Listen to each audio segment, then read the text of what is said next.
I was thinking about what would be fun and different in the paranormal world to write, and I was Googling werewolves, and I found a site that was so cool.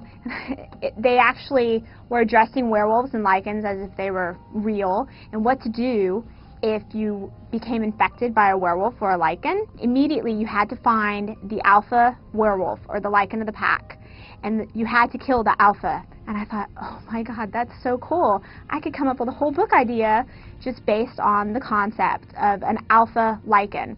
So that just triggered off the whole world for my moon chasers. My paranormal world has really exploded since the first book in my series. I started off with lichens, were my only paranormal entity, and they were totally evil, soulless.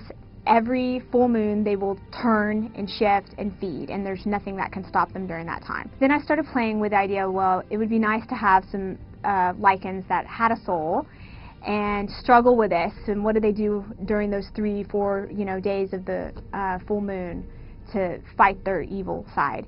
And then I thought, well, maybe there's some that are just hybrids. So I came up with a whole new species of lichens that are hybrid lichens, and they can shift at will, not just at full moon. They can turn whenever they want, and they have free will, meaning they can be evil, they can use their strength and their power and hurt people, or they can be good. In my first book, I established that lichens were cursed by a witch. And in the second book, I introduced the witch, I gave her a name. So by the fourth book, I started thinking, let's talk a little bit more and play with these witches that have this ability to curse and to create such a powerful curse. What are these witches doing out there? What happened to the witch who started the curse?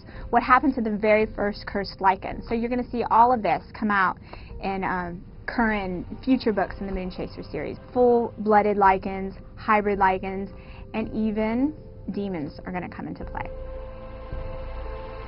Heroes in all my books are pretty impressive men or lichens or whatever species they may be. My hero Jonah in My Soul to Keep, he was introduced into Crave of Blood Moon.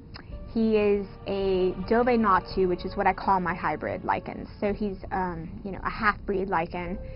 And something interesting happens to him. He becomes, in My Soul to Keep, something a little more than just a hybrid or lichen.